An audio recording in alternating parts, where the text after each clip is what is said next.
Barbados expecting significant tourism growth in the U.S. market. A word of caution for young Barbadians regarding what they post online.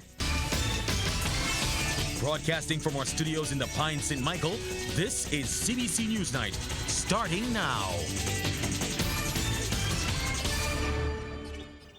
Hello, I'm Sharika Griffith with this weekend edition of NewsNight. In our top story, there's an expectation of 31% growth in bookings to Barbados from the U.S. market this tourism season. That's the word from Minister of Tourism and International Transport, Ian Gooding-Edgell. He was speaking at the arrival of the return of Delta Airlines flight from Atlanta. He says compared to last year, the growth figure has increased, and with Delta, it will only go higher.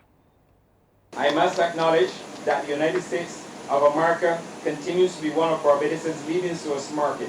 In 2023, Barbados' estimated seat capacity for the United States was reported at 263,033, compared to estimates for 2024 of 392,315, reflecting an increase of 67% year on year.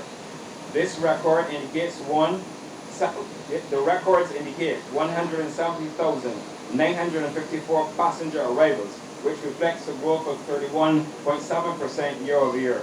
With Delta, we are sure to continue to see the trend toward increased passenger numbers from the U.S. market to Barbados. Well, according to the minister, Delta is forecast to bring significant revenue to Barbados.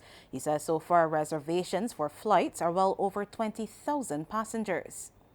The airline has already 25,000 bookings, and they're anticipating between 50 to 75,000 within a year.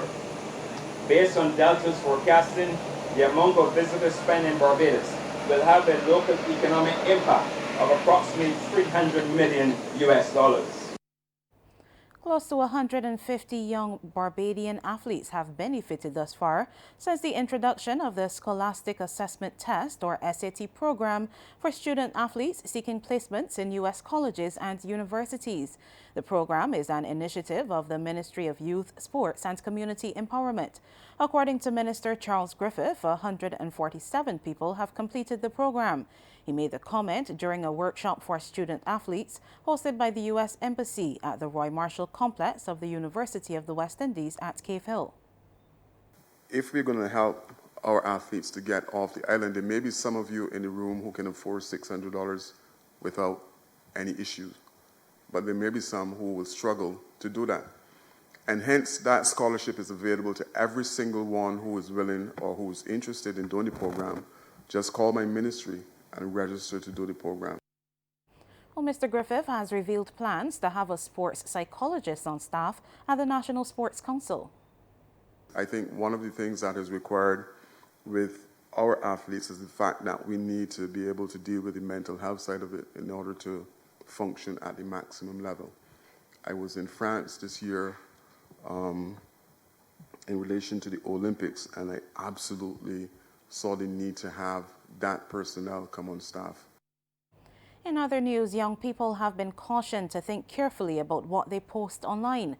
The advice from Madam Justice Barbara Cook-Allen as she addressed Team Bridgetown graduates of the King's Trust International Program.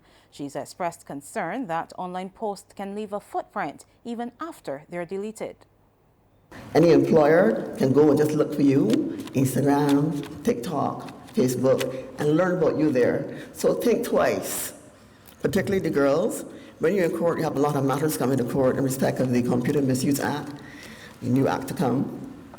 And in that, we see that the females are the ones that are showing their face in nude pictures, and the male is taking a picture. That don't make sense. You're the one on social media. Everybody knows your name, everybody knows your face, not the person behind the camera. So let no one demean you and do anything like that. Always think about the future. Can take down, but somebody got it on their phone, it never goes away. And it can affect you getting a job, getting a visa. 15 young people participated in the program, which, among other things, taught them responsibility, improved communication skills, and stressed the importance of giving back to the community. 17-year-old Rihanna Bowen was adjudged the most outstanding graduate. She was among the participants who spoke positively about the 12-week program. Residential Week was a turning point. It helped me to step up as a leader while also learning to rely on my teammates. This experience taught me that strength isn't just about independence, it's about teamwork. We also learned some life lessons like first aid and safety at sea. After that, we had our community project to start. We started to raise funds by selling drinks and bottled waters to civilians to gain money for the St. Stephen's Garden. I had a great time selling to the people in town. After that, we started on the garden at St. Stephen's. It was a good experience because we all got to learn a bit of agriculture. The Shirley Chisholm celebrations are drawing to an end, and Chairman Rodney Grant says the Barbados government plans to continue to memorialize important Barbadians in their celebrations of independence. He was speaking at the Archives Department's Genealogy Marketplace in celebration of Shirley Chisholm. Reporter Akim Klinkett was there and files this report. Shirley Chisholm is an American pioneer who became the first black woman to sit in Congress, as well as run for the presidency of the United States of America. Government in 2023 made a decision to celebrate her life throughout the year, with November 30th, 2024 marking her 100th birthday. Head of the initiative, Rodney Grant, says there are more plans in place to keep memorializing Barbadians moving forward. We're going to continue this journey, maybe in a different way next year, because it's part of our overall vision of the government in terms of using memorialization, to really depict who Barbadians people are. Long time ago, during COVID, the Prime Minister had this thing about this is who we are. And we got to continue to pivot towards that in trying to determine what is the Barbadian character. And it's built out in all these outstanding Barbadians. Mr. Grant also says the life of Shirley Chisholm is one that Barbadians can learn from, and in celebrating her life, he hopes Barbadians can take a few of her qualities and apply it to their lives. What we wanted Barbadians to get out of all of this, out of this journey, is what she represented that is also could be inculcated in us. That resilience as Barbadian people to never give up, to go after your dreams, that self of resistance, positive resistance, and we hope that we would have gotten the message across. We took this message across schools, across communities. Grant also made it known that there will be a special celebration on the Independence Day Parade to celebrate the life of the legend. We are being part of we're inserting Shirley Chisholm into the national parade. Only this morning we left Kensington Oval working out. We were going to play certain things, so we're going to be doing selfie boards down there with Shirley Chisholm. We're going to be giving away paraphernalia to the children, to the special guests, to the general public. And then we're going to be leaving Kensington Oval, going to Parliament, doing the same. And then we're going to be leaving Parliament and going to Ilara Court to do the same, because we have a special group here from the U.S. Congress that's doing some bilateral talks. The exhibit at the Archives Department will run through Independence and finish on December 6th. Akim Klinkett, CBC News. Barbados is to confer its highest national honor, the Honorary Freedom of Barbados, to India's Prime Minister Narendra Modi. This award will be presented at a formal ceremony and parade on the 58th anniversary of independence and the 3rd anniversary of the transition to Republican status on November 30th at Kensington Oval. The announcement comes following recent bilateral talks between Prime Minister Mia Amor-Motley and Mr. Modi on the sidelines of the recently held CARICOM India Summit in Guyana. The government of Barbados will honor Mr. Modi in recognition of the compassion and humanity which he showed to Barbadians during their darkest hours. Officials say his strategic leadership and urgent action taken to assist Barbados with Covishield vaccines changed the course of the COVID-19 pandemic. And coming up, Barbadians show up in their numbers for the BDS Open Day. Police are probing the suspected drownings of 2 St. James men within the past 24 hours. Dead are 41-year-old Mitchell Andre Bino of West Terrace and 73-year-old Gregory O'Brien Mears of Carlton. Police say Bino's body was discovered unresponsive about 11:30 last night at Fitzvillage Beach in St. James. He was reportedly last seen going into the water and swimming out to sea, but did not return to shore. Bino's body later washed ashore. A medical doctor on location pronounced him dead, and he was later identified by family. Hours later, Mears was discovered unresponsive about 5:45 this morning in the area of Rascals Beach Bar at Brandon's Beach in St. Michael. Lawmen say a beachgoer pulled his lifeless body to shore. He was also pronounced dead by a medical doctor and identified by a family member. Well, Barbadians got a first-hand look at some of the cutting-edge technology being used to maintain law and order in the country. This as the Barbados Defence Force hosted an open day at St. Anne's Fort today.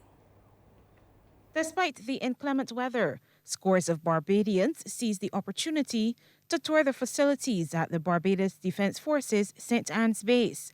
Tents from all essential services in this country lined the parade square, giving patrons an opportunity to ask questions and in some cases even try on gear.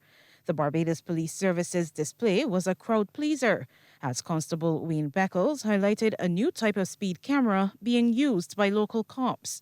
It takes the date, time, and distance that you are from the person. Also do a record, so we can be able to play back the record, and we can zoom in on the registration number.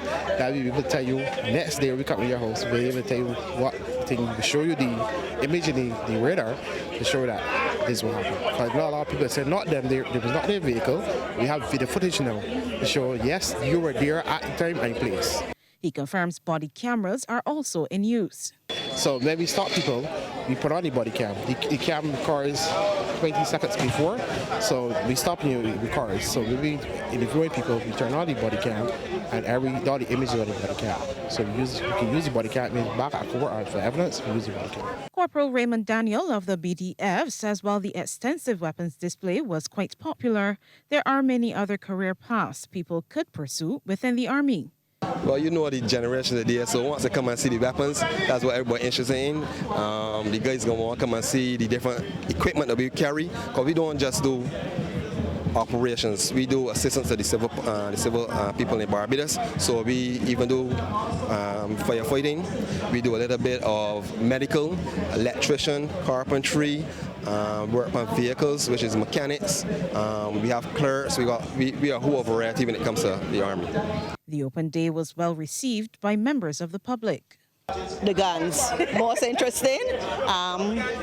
What I thought was interesting about that is the lengths that the bullets can go once fired, and I am very concerned about the amount of gun violence there is in this country. The fact that we have so much equipment available to the citizens of Barbados, in such a small island, it really is a wonderful experience, one that I would encourage all Barbadians to come out from time to time when they have the opportunity, and see and bring along the children. The other booths on display included the Barbados Prison Service, the Fire Service, and the Emergency Ambulance Service. Sharika Griffith, CBC News. Sports time. Good evening. I'm Damien Best. Well, Justin Graves struck an impressive maiden unbeaten century as West Indies declared on a mammoth 450 for 9 on day 2 of the first test against Bangladesh in Antigua. Resuming the day on 250 for 5 at the Vivian Richards Stadium, Graves moved his overnight 11 to 115 not out. That included just 4 fours, and he faced 206 deliveries. Kemar Roach assisted with 47 and shared an 8th wicket partnership of 140 runs with Graves. In reply, Bangladesh were 44-2 at stumps as Azari Joseph and Jaden Seals took a wicket apiece, with the Windies holding a 410-run lead. And of course, Day 3 will be live on MCTV's ESPN channel 308. Well, rain, then a wet outfield denied any possibility of play in today's final of the CG United Super 50 Cup between Barbados Pride and Jamaica Scorpions at the Brian Lara Cricket Academy in Trinidad. The match was scheduled for a 1 p.m. start, but rain fell for the majority of the day and only stopped after around 3 o'clock, with the ground staff working to mop up the wet areas before the cutoff time of 6:17 p.m. They were successful in keeping the pitch dry, but the conditions in some areas of the outfield were cause for concern. It is unclear what decision will be made by Cricket West Indies regarding the match. Back at home, Wildy gained first innings points over Wanderers in a drawn top-of-the-table clash in Series 7 of the BCA Elite Division.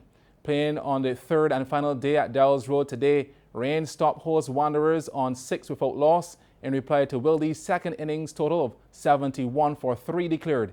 Scores in that one then, Wilde 250 for 7 declared and 71 for 3 declared. Wanderers 112 and 6 without loss.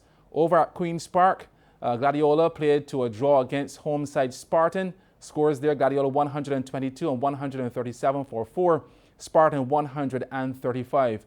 No play was possible in the other two fixtures. Scores at Bank Hall, Empire 267 for 6 declared, UWI 77 for 2. And scores at Friendship, Pickwick 307 for 7 declared, Yorkshire 147 for 6. Well, the men's Open semi-finals and the women's Open final promises to be full of action tomorrow on the final day of the Barbados Independent Surf Pro at the Soup Bowl in Bathsheba. Barbados' top male surfer Joshua Burke is up against Caleb Rapson, Tommaso Layson and Bruce Mackey in Heat 1 of the semis set for 9:24 a.m. Burke led the scorers in today's quarterfinals with a wave total of 15.50 in Heat 2, ahead of Mackey with a 13.83. In the women's Open section, Barbados' #1 surfer Chelsea Tuat easily cruised into the final with a wave total of 15.00 in her semi-final heat. Her two best waves were 7.00 and 8.00, while Haley Godson also advanced from that heat with a 6.50. Tuat will have to contend with Chelsea Rowett, who won Heat 2 with a 10.33. That final is set for approximately 12:54 p.m. tomorrow. In football, Tottenham Hotspur put 4 unanswered goals past Manchester City at the Etihad today to condemn Pep Guardiola's team to a 5th straight defeat. The win moves Spurs to a 6th position in the Premier League table on 19 points, while City remain on 23 points in 2nd place. And that's my time for sports tonight. The weather details coming up next. Good evening and welcome to the weather news. Instability is impacting us here in Barbados. As a result, we had cloudy skies, showers, as well as isolated thunderstorms. Now, the winds across the region, they are light to moderate. They're peaking at 60 knots here in Barbados, and convergence maintained showers as well as isolated thunderstorms across the Guianas. Now, the maximum temperature today was 30 degrees Celsius, the minimum 24 degrees. At present, the temperature stands at 25 degrees Celsius. The relative humidity, 90%, which means that we have lots of moisture in the atmosphere. Those winds, they're coming in from the south. We take a look now at our satellite feed, where we have convergence maintaining cloudy skies along with showers and isolated thunderstorms here in Barbados today. We had up to 22.2 millimeters of rainfall. Now, the winds, they're peaking at 60 knots for us. Those seas, moderate in open water, with swells peaking at 2 meters. We are urging small craft operators as well as sea bathers to exercise caution. That's our first look at the weather. After the break, we'll have the forecast. Welcome back. In the forecast for tomorrow, the sun is expected to rise at 2 minutes after 6 and will set at 5:29. Now, the first high tide is expected at 11:23 in the morning and the first low at 4:58 in the early morning.